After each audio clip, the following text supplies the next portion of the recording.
burkinabé par le biais d'émissaires ivoiriens dans lequel il demande pardon à la famille de son ancien compagnon et ami ainsi qu'à ses compatriotes. Je demande pardon au peuple burkinabé pour tous les actes que j'ai pu commettre durant mon magistère, plus particulièrement à la famille de mon frère et ami Thomas Isidore Noël Sankara. J'assume et déplore du fond du cœur toutes les souffrances et drames vécus par toutes les victimes durant mes mandats à la tête du pays et demande à leurs familles de m'accorder leur pardon. Condamné par contumace à perpétuité dans l'affaire Sankara, Blaise Compaoré, qui entretient de bonnes relations avec le pouvoir actuel, avait effectué une visite à Ouagadougou début juillet sans être inquiété par la justice. Cette visite avait suscité une pluie de critiques au sein de la classe politique et de la société civile qui estimait que la réconciliation ne devrait pas être synonyme d'impunité. Renversé par la rue en 2014, Blaise Compaoré vit depuis en Côte d'Ivoire. Voilà, ça c'est ce que j'appelle insulter l'intelligence d'autrui et insulter l'intelligence des Africains. Bonjour à tous, aujourd'hui nous sommes le 28 juillet 2022. Je fais cette vidéo pour revenir sur l'imposture de M. Ouattara, l'imposture de M. Blaise Compaoré, l'imposture évidemment de leur patron, leur parrain, la France, et à travers ces, comment on appelle ça, cette mascarade d'attitude et de mesquinerie et aucune dignité. Djoubian, c'est mon surnom sur le net. Je me présente comme étant un panafricain authentique et très convaincu, et accessoirement seulement, je suis spécialiste de la France. Blaise Compaoré vient, à travers un émissaire envoyé par M. Ouattara, demander pardon au peuple du Burkina Faso, à son peuple, d'une certaine façon. Mais c'est une plaisanterie, et le dire, c'est un euphémisme. Attendez, qu'est-ce que c'est que ça? Et j'ai dit, M. Ouattara, il enchaîne les flops, là. Hein. Quand je dis lui, j'entends la France-Afrique.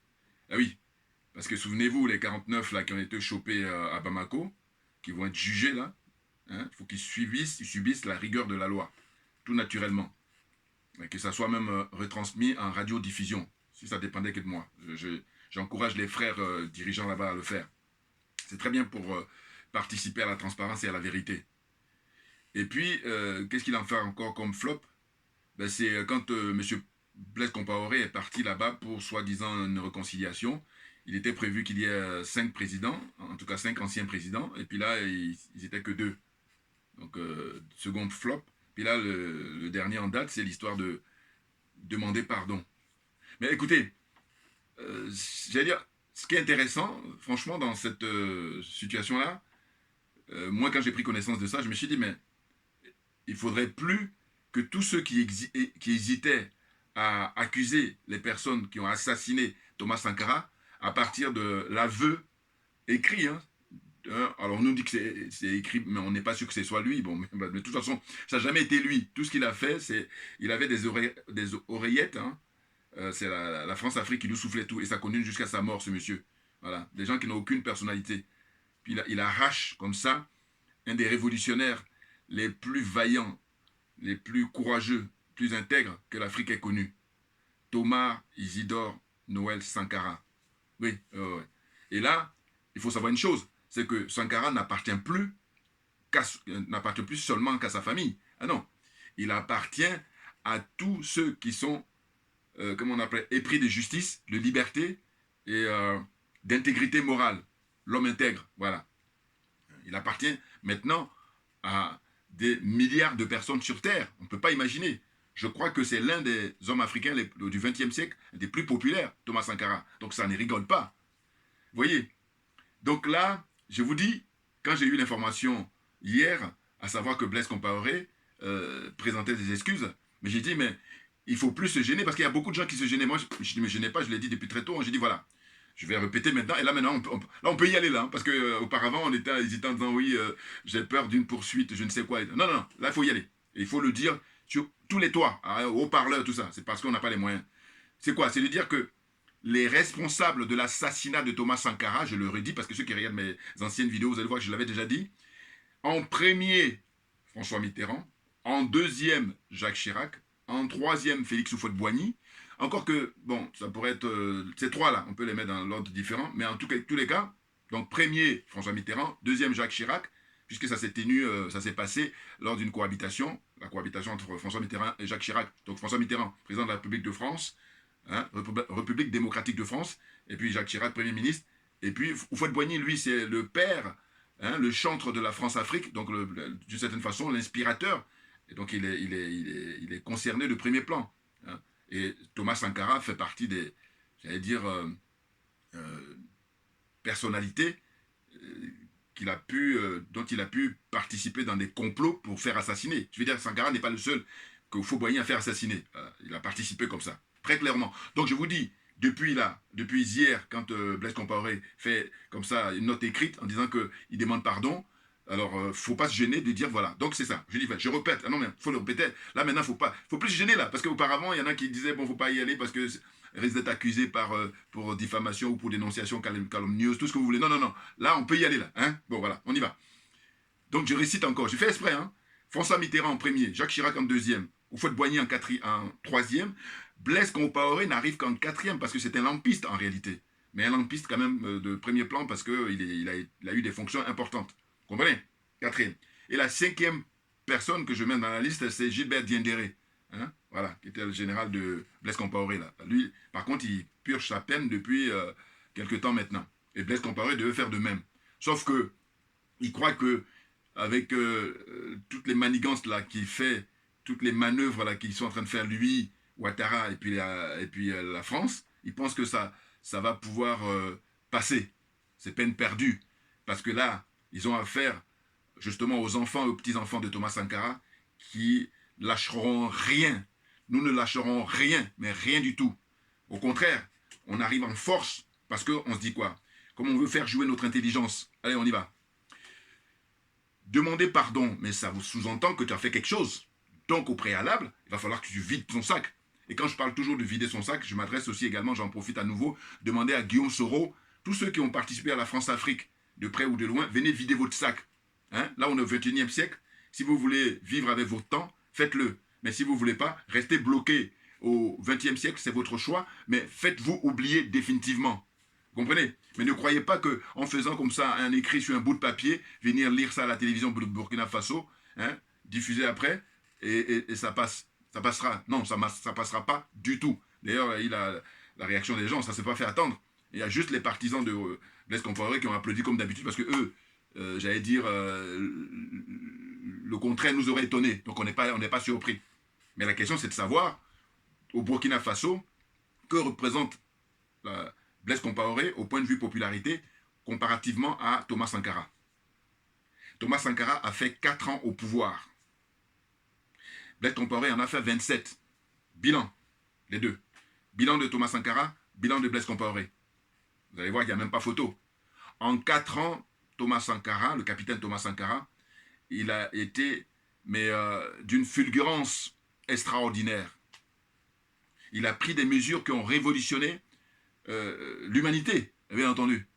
Sur le plan du droit de la femme, sur le plan écologique, sur le plan, économique, oui, autosuffisance alimentaire. Vous voyez, il a permis à son époque, pendant 4 ans, à ce que le Burkina Faso soit dans l'autosuffisance alimentaire. C'est énorme pour un pays sahélien. Et Blaise Compaoré, par contre, il est resté 27 ans au pouvoir. Je demande à ses partisans, sortez-nous le bilan. Puisque lui, il est dans l'incapacité. On lui fait écrire. Donc écrivez maintenant, publiez-le, faites-nous le bilan de Blaise Compaoré, 27 ans. D'un côté, vous avez 4 ans de Sankara et vous avez 27 ans de Blaise Compaoré. Qui dit mieux? Évidemment qu'il n'y a pas photo. Voilà. On est dans l'imposture totale, on est dans la soumission, on est, dans l'aliénation. Voilà, c'est ça. Hein? Alors là, c'est plus que jamais. Hein? Blaise Compaoré, c'est l'aliénation, le complexe et la corruption. Une corruption très profonde. Corruption d'abord morale et ensuite corruption matérielle. Tout naturellement. Vous comprenez? Donc, qu'est-ce que ça veut dire que je demande pardon? Et en plus, en fait, il explique qu'il demande pardon pour les 27 ans de pouvoir qu'il a eu, alors que non. T'as trop de choses sur la conscience. Hein? Ah oui, il y a le cas d'abord du capitaine Thomas Isidore Sankara, mais ensuite, il y a le cas du journaliste d'investigation Norbert Zongo. On n'oubliera jamais également. Ben oui, c'est impossible. C'est impossible. Des hommes de qualité comme ça, alors qu'il n'y en a pas beaucoup. Des hommes intègres. D'abord le capitaine Thomas Sankara, ensuite le journaliste Norbert Zongo. Voilà. Ils ont été tués comme ça pour satisfaire aux besoins de la France-Afrique. Vous vous rendez compte? Et l'autre aujourd'hui, en 2022, il vient là, je demande pardon, mais de quoi? Non, il va falloir que tu dises la vérité, rien que la vérité. Or, tu avais eu l'occasion, hein, au mois d'octobre dernier, pour un procès qui était attendu depuis des décennies. Et là aussi, pareil, je vais m'adresser à ses avocats, notamment un de ses avocats là, français, le Coderme, qui est un, comment on appelle ça, ancien bâtonnier, bâtonnier, cabinet, en fait, comment on dit ça, barreau de Paris, voilà. Parce que lui, il était sur les plateaux télé pour dire que oui, il ne faut pas regarder dans le rétroviseur. Et j'avais fait des vidéos par le passé où j'ai dit, mais attendez, s'il y a un pays au monde qui ne peut pas donner des leçons en la matière, c'est la France. Parce qu'elle passe son temps à faire des commémorations. En voulez-vous, vous en voulez pas, vous allez en prendre quand même. Voilà. C'est impressionnant. Moi, j'ai dit, hormis la France, je ne connais pas un pays qui fait des commémorations comme ça. Je ne connais pas. Donc, dites-moi là aussi pareil dans les commentaires. Ah oui, parce que je peux me tromper. Vous comprenez? Donc là, on se retrouve dans une situation où il ne faut pas y voir tout en mal. Ce qu'il a fait là, je dis, ça permet maintenant de ne plus se gêner pour dire que voilà, ceux qui ont tué Thomas Sankara. Maintenant, la question, c'est de savoir pour quelle raison vous l'avez tué. Ah, il faut le dire maintenant. Pour quelle raison? On sait, mais on veut que ça sorte de votre bouche. Or, comme vous en êtes incapable, ben écoutez, comme il y a dit une dame que j'ai écoutée sur, comment on appelle la chaîne camerounaise Afrique Média, qui a dit, mais là, pour le coup, le silence est de rigueur. Il vaut mieux te taire plutôt que d'écrire n'importe quoi. Mais moi, je dis non, mais le fait qu'il ait fait ça, je vous dis, ça permet à ce que, puisqu'il reconnaît, il dit, voilà, il demande pardon. Mais il est évident que tu n'as rien fait, tu ne veux pas demander pardon. Sinon, ça n'a pas de sens. Sinon, on est dans le monde des fous. Et comme là, nous, on n'est pas fous, voilà, on a en pleine possession de nos moyens intellectuels, voilà. Dieu merci, physique et intellectuel. Vous comprenez? Donc là, franchement, je vous dis, ils ne sont que ridicules. Et comme, attention, je disais que le ridicule, non, si, le ridicule tue à petit feu. Il ne faut pas dire que le ridicule ne tue pas. Non, non, non, non. Ça tue à petit feu. C'est simplement que, suivant chaque individu, il y en a que ça va aller accélérer, puis il y en a d'autres, mais toujours est-il que, parce que c'est une question de ta conscience qui est grondée. C'est-à-dire qu'en apparence, tu peux faire le malin, mais quand tu es tout seul, quand tu te retrouves tout seul, parce que chacun de nous, à un moment ou à un autre, tu te retrouves tout seul. Voilà. Et quand tu es tout seul, c'est maintenant ta conscience, elle te gronde. Alors si tu te shootes, c'est sûr que le temps que tu es shooté, tu n'es pas en présence de ton esprit. Mais quand tu n'es pas shooté, tu es en temps normal, hein, voilà, hein, sans avoir pris, je ne sais pas quoi comme truc pour essayer de fuir la réalité, eh bien si tu es en temps normal, ta conscience, elle te gronde. Et c'est à partir de là que je dis, suivant les personnes, puisque vous savez très bien, si vous prenez l'exemple de l'alcool, il y a des gens, juste 2 verres, ça y est, ils sont KO. Et puis il y a d'autres, il faudrait qu'ils prennent une bouteille entière. Donc c'est vous dire que chaque personne, chaque individu, vraiment, c'est propre à chacun la force qu'on peut avoir pour résister face aux situations. Mais toujours est-il que je dis, moi je maintiens, alors qu'il fut longtemps où je disais comme beaucoup de gens, le ridicule ne tue pas. Non, non, j'ai beaucoup réfléchi là-dessus. Je dis non, le ridicule il tue. En revanche, ça dépend maintenant de la force de chacun pour résister. Voilà. Donc Blaise Compaoré, en réalité, le ridicule est en train de le tuer, il est en train de sa conscience le gronde à mort. C'est très clair. Il est hanté là par justement tous les assassinats, notamment le plus célèbre, celui de Thomas Sankara. Il est hanté par ça. C'est clair. Et là, tout ce qu'il fait comme fait et geste là, il est commandé par la France-Afrique. Et eux, ils cherchent à le réintroduire. Hein, et le jeune colonel qui est en poste actuellement, la Damiba, là, et lui va servir d'intermédiaire. Ça ne passera pas. Et d'ailleurs, je dis que lui, il partira beaucoup plus tôt qu'il ne le croit. Qu'est-ce qu'on apprend comme information dans l'actualité aussi? Il y a une semaine, là, je crois, c'est l'ambassadeur de France qui est en place là-bas depuis une dizaine d'années. D'ailleurs, il est en poste depuis très longtemps quand même. Hein. Bon, c'est rare quand même ces derniers temps de rester aussi longtemps. Bon. Et bien lui, tranquille, il a insulté le peuple burkinabé. Voilà, à l'aise. Et oui, mais ça vient de quoi? Ça vient du fait que j'ai dit, ceux-là même qui sont censés représenter le pays, eh bien eux, eh bien, ils ne sont pas dignes, ils ne sont pas intègres, ils sont corrompus. Corruption morale, corruption matérielle, et c'est ce qui permet à ce que les adeptes de la France-Afrique leur fassent des promesses, hein, quand ce n'est pas donné directement les billets, et puis ils disent allez-y, vous pouvez les insulter. Voilà. Et donc eux, ils se contentent des miettes là, et puis maintenant, ils disent qu'on peut faire ce qu'on veut sur le peuple. Maintenant, la jeunesse est mobilisée, le peuple est mobilisé pour demander, hein, comment on appelle ça, son départ, qui quitte ses fonctions à l'ambassade de France.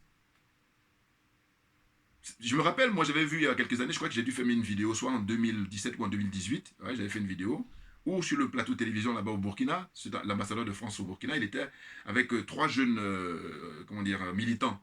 Mais ils l'ont chargé, et je peux vous dire qu'à l'époque j'avais fait une vidéo là-dessus. Si vous pouvez retrouver mes anciennes vidéos. Ah oui, parce que ces jeunes-là, mais ils ont fait preuve, ils n'ont pas eu de complexe. Ils lui ont dit les quatre vérités, il était tellement mal à l'aise que tout le long de l'émission, il passait son temps à regarder le journaliste pour qu'il intervienne. Mais le journaliste aussi était dépassé, parce que les jeunes ils étaient bien blindés, ils étaient venus avec leur dossier devant eux, et puis ils chargeaient l'ambassadeur. Et j'ai dit même que quand j'ai fait la vidéo à l'époque, j'ai dit mais cet exercice-là, on aurait dû le faire, hein, dans tous les pays zone CFA, là, voilà. Dans les 15 pays, y compris les Comores, là. C'est-à-dire les ambassadeurs de France dans ces différents pays, eh bien, il faut qu'ils soient confrontés à la jeunesse africaine sur les plateaux de télé. Voilà. Comme ça, tout le monde voit, hein, ils vont les charger sur les méfaits, hein, de la France-Afrique. Ou le bilan, quel est le bilan, hein, de la France-Afrique depuis que la France détient ces pays-là, jusqu'à aujourd'hui au XXIe siècle. Quel est le bilan? Ça, il faut le dire constamment parce que c'est ça qui est la vérité. Sinon, tout le reste est que diversion. Sinon tout le reste, on perd son temps. Vous comprenez? N'importe quoi. Non mais c'est incroyable.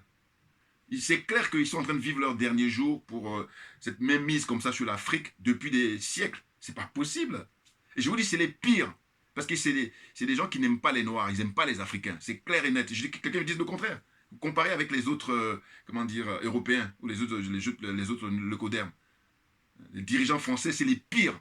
Et je dis juste deux éléments, enfin comment on appelle ça, deux points comme ça importants, c'est le franc CFA. Hein, le fait que le franc CFA est toujours en vigueur, c'est suffisant pour comprendre qu'il faut ne pas aimer les Noirs, les Africains, pour leur infliger ça. Deuxième, ce sont les bases militaires qui encerclent toute l'Afrique, et en particulier, justement, les pays de l'Afrique noire. C'est clair pour moi, ces deux-là. Alors qu'il n'y en a pas que ça, il y a d'autres, mais je prends juste ces deux-là. Parce que j'estime que ces deux-là, c'est suffisant. Parce que quand je compare aux autres pays qui ont colonisé l'Afrique, ils n'ont pas de CFA. L'Espagne n'a pas de CFA. Enfin, je veux dire qu'elle n'a pas sa monnaie là qu'elle impose Guinée équatoriale. Alors, même pour dire où ils font fort, où ils ont fait fort les Français, c'est que j'ai dit, si ça dépendait que d'eux, seulement d'eux, ils auraient pris toute l'Afrique. Et quand je dis ça, c'est l'expérience justement de Guinée-Bissau et puis Guinée équatoriale, qui ne sont pas des colonies françaises, mais qui sont intégrées dans le franc CFA. Donc, voilà des éléments qui sont probants, qui sont très clairs. Hein, c'est tout ça qui me fait dire, non, c'est les pires. C'est-à-dire que si ça dépendait que d'eux aussi, là, pareil, eux, ils allaient tenir les Africains esclaves jusqu'à la fin des temps. Voilà, éternellement, quoi. Voilà. Et bien entendu. Et comme on dit la liberté, elle s'arrache, eh bien on est en cours de l'arracher, la liberté. Et c'est avec le, comment dire, colonel Assimi Goïta au Mali, très clairement. Et puis ils sont là dans leur dernière espèce de soubresaut, ou comment dire, c'est les dernières pierres qu'ils ont avec les attentats qui n'arrêtent pas d'éclater là-dedans, parce qu'au mois d'août, ils vont fermer boutique. Et ça, ils les ont à travers la gorge. Hein. Ah oui, oui, oui. Mais ça va se faire. Parce que là, ils ont affaire maintenant aux enfants, aux petits-enfants de Modibo Keïta. Et que Modibo Keïta, c'est sa mémoire qui sera respectée intégralement. Un des pères du panafricanisme. Un des pères fondateurs de la CEDEAO qui a été dévoyé là. Les corrompus du XXIe siècle. Les aliénés, les complexés. N'importe quoi. L'autre, il vient comme ça tranquillement. Voilà. Et puis je vous dis, ça se voit qu'il avait peur quand il était venu là. Il avait peur, ça se voit dans les images, c'était très flagrant. Parce qu'il se disait, bon, vous êtes gentil, mais avec tout le mal que j'ai fait au peuple, ça se trouve, ils vont me choper un. Et là, j'ai dit, Damiba, lui, par contre, il a fait tomber le masque. Et c'est tant mieux. Comme ça, on ne va plus perdre du temps. Parce qu'on sait, lui, dans quel camp il se situe. Et là, qu'il est très jeune. Regardez-moi ça. Des vendus comme ça. C'est incroyable, hein? Ah non, non, c'est clair pour moi. Blaise Compaoré qui dit qu'il demande pardon. Mais attendez, vous n'avez pas vu l'expérience en Afrique du Sud? Ils ont connu 40 ans d'apartheid. Et pour que le pardon soit validé, il a fallu que tout le monde vienne vider son sac. Cette expérience-là, elle devait être appliquée dans tous les pays où il y a des problèmes, notamment en Côte d'Ivoire. Et puis là, au Burkina. Mais vous voulez faire l'économie de ça, hein, pour insulter l'intelligence des gens? N'importe quoi. Des nazes, des minables. Ah ouais, non mais, il faut assumer ses actes. Non mais, c'est incroyable, hein. Je lui demande pardon. Mais non, mais de quoi? Dis-nous ce que tu as fait. Et pourquoi tu l'as fait? Il y a deux questions. Première, c'est... qui t'a poussé à faire ça et pour quelle raison tu l'as fait? Voilà. Il y a plusieurs questions, mais moi je dois toujours. Oui, parce que comme on n'a pas assez de temps, donc voilà, on va essayer de synthétiser. Voilà. Hein? qui t'a poussé à faire ça et pour quelle raison tu as fait ça. Tu as enlevé la vie à ce monsieur très précieux. Très précieux, Thomas Sankara. Maintenant, c'est vrai qu'il n'est plus ce monde, mais lui, par contre, son nom va être perpétué tant qu'il aura des hommes sur Terre. Ça veut dire que l'acte qu'il a posé de son vivant, mais c'est incommensurable. La preuve, il hante tes nuits et tes jours. Il n'y a pas que toi, d'autres aussi. Et eux, ils pensent que nous, on va accepter leur escroquerie morale. Non, non, c'est peine perdue. Là, on est là, on se dit quoi? On se dit que la vérité, elle traîne les pieds, certes, mais c'est elle qui va finir par triompher. Les choses sont claires. Vous, vous êtes dans l'ascenseur du mensonge, vous êtes dans la culture du mensonge, vous êtes dans la religion du mensonge, vous êtes dans l'empire du mensonge. Voilà, tous les adeptes de l'OTAN, là. Mais oubliez-nous. C'est clair. Non, mais franchement, 40 ans, 27 ans au pouvoir, vous savez, 27 ans de Blaise Compaoré, c'était 27 ans de prison de Nelson Mandela. Vous vous rendez compte? Et les mecs sont tranquilles. Qu'est-ce qui peut justifier que lui, il fait 27 ans en prison et toi, tu as 27 ans comme ça à faire du mal au peuple africain? Ah oui, peuple africain en général et à ton peuple en particulier, pendant 27 ans. Et là, la jeunesse du Burkina ne voulait plus que tu le maintiennes au pouvoir. Ils ont fait une révolution pour se débarrasser de toi. Et là, la France, comme d'habitude, mais comme tu es le soldat, tu es l'élève de la France-Afrique, ils t'ont protégé, ils continuent de te protéger. Et c'est eux maintenant encore qui viennent remettre ça. C'est incroyable. C'est pour ça que je dis que ces gens-là, vous savez, ils sont complètement dans l'anachronisme. Parce qu'on est au XXIe siècle et ils sont bloqués avec toutes leurs recettes, les façons de faire du XXe siècle. Ils maintiennent ça encore alors que ça ne passera pas. Les choses sont claires. Ah ben, parce que vous avez affaire à une génération maintenant qui n'a plus de complexe, qui n'est plus dans l'aliénation et pas du tout dans la corruption. Alors c'est malheureux, il y a certains encore qui le sont, les Damiba là. Mais ils ne sont pas nombreux en réalité. En réalité, ils ne sont pas nombreux. La très très grande majorité des jeunes Africains aujourd'hui, ils aspirent à la dignité, à pouvoir profiter des richesses dont sont dotées les terres d'Afrique. Et dire ça, mais c'est l'honnêteté absolue. Parce que je dis, la jeunesse hollandaise, elle profite des richesses de la Hollande. La jeunesse anglaise, elle profite de la richesse anglaise. La jeunesse allemande, elle profite des richesses allemandes. Ainsi de suite, vous comprenez ce que je veux dire? La jeunesse américaine, elle profite. Donc, pourquoi la jeunesse africaine ne pourrait pas profiter des richesses africaines? C'est ça le problème. Et ça, c'est parce que la France, un pays impérialiste, un pays colonisateur, un pays raciste, a commémoré qui encore Colbert, a commémoré De Gaulle, voilà. A commémoré Napoléon. Oui. Il commémore tous ces criminels-là, et puis chacun a son paradigme, bien entendu. Mais de grâce, ne venez pas dire que si on veut perpétuer la mémoire de Thomas Sankara, de dire qu'il ne faut pas regarder dans le rétroviseur. Vous voyez, en fait, c'est tellement violent ces attitudes-là qu'ils ont, c'est impressionnant. Eh oui, il faut avoir du mépris pour quelqu'un pour pouvoir ça. Quand on respecte quelqu'un, on ne peut pas dire ça. Parce que toi, quand il s'agit de ta mémoire, tu dis non, il faut le garder, il faut même le mettre devant les gens qui n'en veulent pas. Et puis, quand c'est pour autrui, quand c'est tu dis non, aux oubliettes. Non, mais de quoi? Ah non. Et là, je vous dis, ça, ce n'est que les débuts, hein, parce qu'il est évident, comme la nature aura du vide, les générations d'aujourd'hui, certes, mais ceux qui vont venir, ça va être encore plus violent. Tant que le nécessaire n'est pas fait, mais c'est la suite logique des choses. C'est très clair. Avec une manière de faire ils ne vont pas s'embarrasser comme les générations passées ont pu s'embarrasser. Hein, à mettre des formes, je ne sais quoi encore. Parce que le résultat des courses, on est méprisé par tous. Hein, quel est le continent au monde, quel est l'endroit au monde où on respecte le noir? Mais tout ça vient du fait qu'on a au pouvoir l'école de Monrovia, dont les héritiers sont les Alassane Ouattara, les Macky Sall, les Patrice Talon. Regardez, j'ai regardé là, hier, je disais, mais l'accueil que Macron a reçu au Cameroun, la honte pour les frères qui animent Afrique Média. Je ne sais pas, franchement, il faut arrêter. Soyez discrets pour parler des blocs billards, voilà. Et en plus, quand je pense que leur émission, je disais, bon, peut-être qu'ils ont besoin de faire ça pour essayer de donner l'air, mais il faut voter. Je sais pas, je crois qu'ils ont dû arrêter. Mais sinon, à un moment, il faut voter pour dire quelle est la première dame, n'importe quoi. Enfin, bon, bref. Et là, Patrice Talon, lui, il reçoit son hôte, c'est-à-dire M. Macron, et il fait comme ça, gaillardement, son discours en disant, voilà, nous allons vous commander, parce qu'on sait que vous avez les moyens de nous fournir des armes. Mais c'est impressionnant. C'est-à-dire qu'en fait, il joue le bon élève pour dire, voilà, voyez, nous, on ne va pas commander avec les Russes, non, mais le peuple du Bénin, la jeunesse béninoise, il faut vous occuper de Patrice Talon. Hein, le plus tôt sera le mieux. Ah oui. Alors c'est vrai, d'aucuns vont me dire, oh, mais toi, t'es assis ici à Paris. C'est vrai, c'est vrai. Mais chacun fait ce qu'il peut. Ah oui, oui, oui. Je vous dis, moi, si j'avais beaucoup, beaucoup de moyens, très franchement, les t-shirts, j'en ai balancé partout. Ah oui. Oui, parce que c'est la pratique, là. L'attitude de Paul Biya, avec l'accueil qu'on réserve à Macron. L'attitude de Patrice Talon, l'accueil qu'il réserve à Macron. Mais il faut ce slogan-là, mais il faut le diffuser partout. Et oui, parce que ça perturbe, là, le mental. Quand tu lis ça. La zone des aliénés, la zone des complexés et la zone des corrompus. Qui dit mieux? Qui dit mieux? Hein? Donc les choses sont claires. Franchement. Ah non, mais c'est pas possible de vouloir se moquer du monde à ce point-là. Maintenant, une autre phase, c'est quoi? C'est la déstabilisation de la Côte d'Ivoire, dont M. Blaise Compaoré est responsable. Il n'est pas le seul, parce qu'il a eu pour concours un certain Guillaume Soro. Et aussi, tout ça en collaboration avec M. Alassane Ouattara, pour mettre au pouvoir M. Alassane Ouattara, et qui a pu gouverner après avec Guillaume Soro. Hein?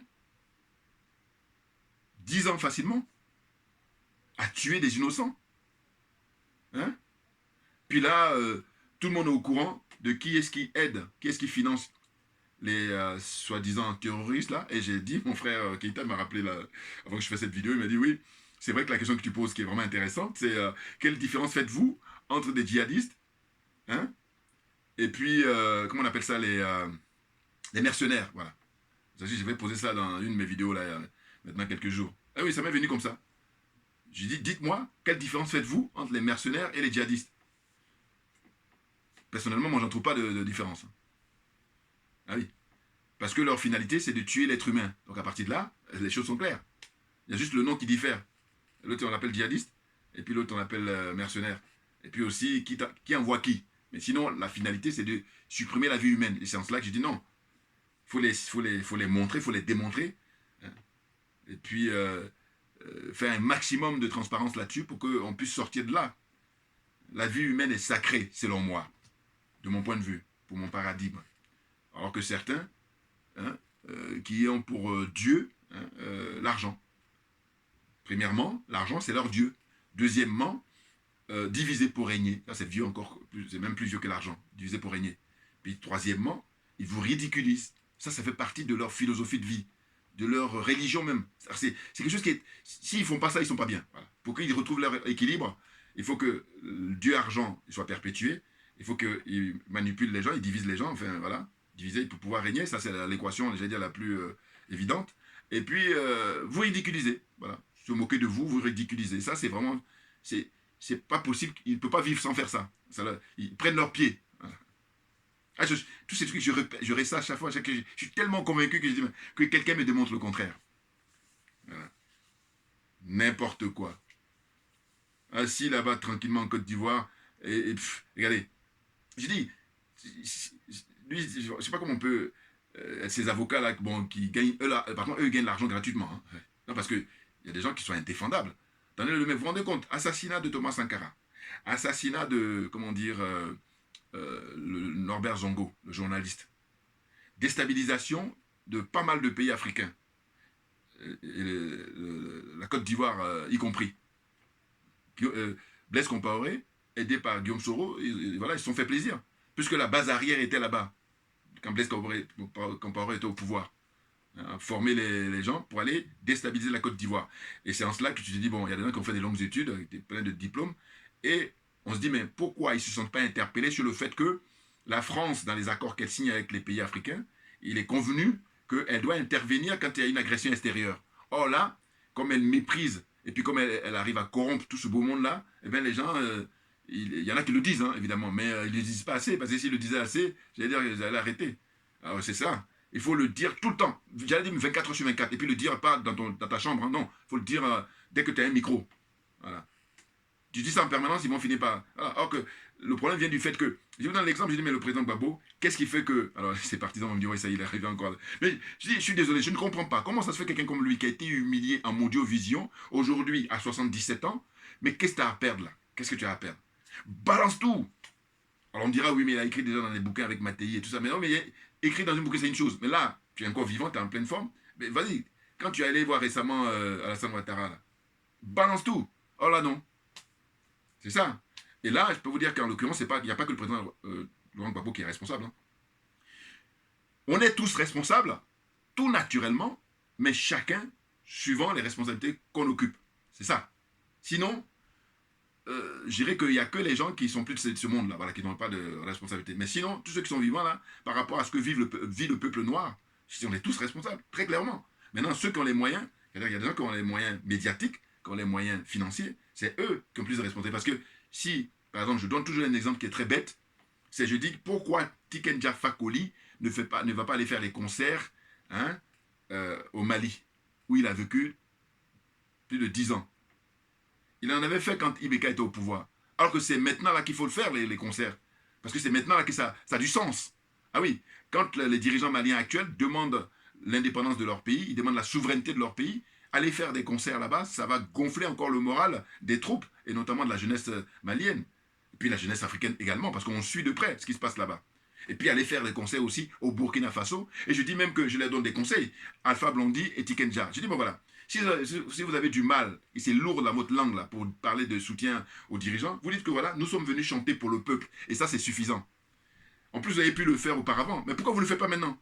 Pourquoi vous faites des concerts partout, sauf dans ces pays-là où c'est là-bas qu'il faut y aller quand on se veut être des chanteurs engagés? Pourquoi vous ne le faites pas? Parce que vous êtes des lâches. Parce que vous êtes des soldats, vous êtes des élèves de la France-Afrique. Tout simplement, la branche culturelle. Voilà, c'est tout. J'ai dit, cachez-vous, et tous ceux qui vous soutiennent, en fait, mettez-vous ensemble, parce que comme on dit, qui se ressemble, s'assemble. Mais vous savez très bien que ce que je suis en train de dire là, je ne demande pas la lune, je demande simplement d'être en conformité, d'être cohérent par rapport aux chansons que vous avez écrites depuis des décennies, à votre répertoire. L'armée française, la France-Afrique, vous avez dénoncé tout ça depuis... Et puis maintenant, le moment est venu où cette jeunesse-là est prête à en découdre, et là, vous êtes en retrait. Hein? Vous êtes là en train de jouer les spectateurs. Ou même, vous êtes en narguer même le peuple, parce que quand on vous voit sur les plateaux là, en train de raconter votre vie, non. Parlez moins, agissez, et vous, on ne vous demande pas de prendre quoi que ce soit, on vous demande simplement de prendre votre guitare, de prendre votre micro, allez, allez-y là-bas. Non, ils en sont incapables. Mais il faut garder les images, diffuser mes vidéos au maximum, s'il vous plaît. Sachant que vous pouvez me retrouver sur Facebook, sur VK, sur Twitter, hein, et tout ça. Et puis YouTube, naturellement. Ah ben oui. Non, mais franchement. Non, le ridicule tue à petit feu. Que ce soit M. Ouattara, que ce soit M. Blaise Compaoré, et puis les commanditaires, là. Non. On sait, hein, officiellement, à travers ce courrier-là, rédigé pour, je ne dis même pas rédigé par, c'est rédigé pour M. Blaise Compaoré, pour venir nous embrouiller. Monsieur est complètement fatigué, au lieu de profiter de l'occasion pour vider son sac, et puis il va pouvoir aller en paix. C'est de ça dont il s'agit, hein. Eh oui, au-delà même de nous dire, mais c'est toi-même en premier pour que tu partes en paix.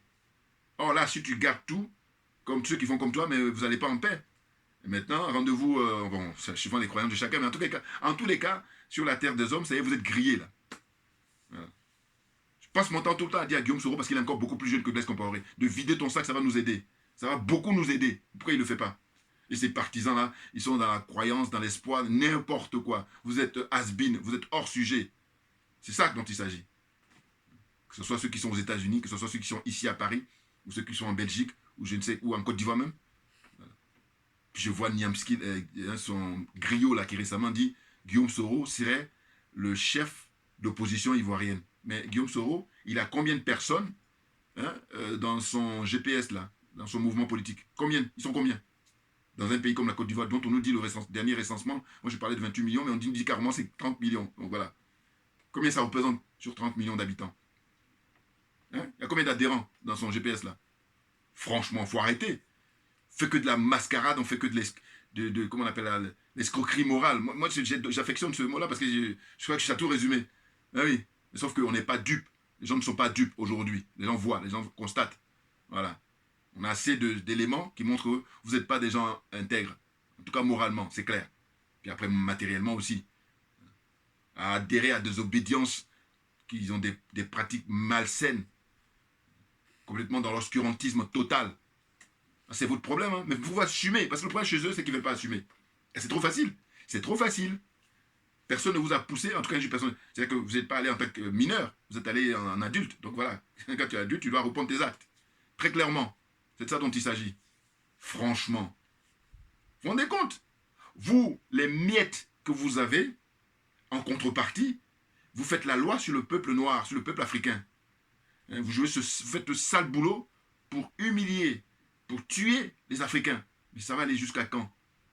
Jusqu'où? C'est pas possible. C'est intenable. Et là, je vous dis, on approche là. Hein? Ah oui, oui, oui. Parce qu'on a l'assurance quand on voit ce qui se passe au Mali. Malgré les petits, comment on appelle, réveils comme ça, attentats, machin. Moi, j'avais préconisé, mais je me dis, bon, eux, ils sont mieux placés parce qu'ils sont eux qui ont les trucs, les visibilités au niveau de ce qu'il faut faire. Mais en tous les cas, comme ça, de l'extérieur, moi, je dis, mais couvre-feu. Et puis, comment on appelle ça, état d'urgence. Voilà. Mais bon, là, ça reste un peu, comment dire, à vérifier. Parce que ça se trouve, ils n'ont pas assez de moyens. Je me suis dit ces derniers temps, bah oui. Parce que le territoire, il est immense, hein, comment on appelle ça, le Mali. Au niveau des, comment on appelle ça, la dimension, la grandeur. C'est un vaste pays. Donc, je me pose des questions. Est-ce que c'est par manque de moyens qu'ils ne font pas le couvre-feu et puis l'état d'urgence?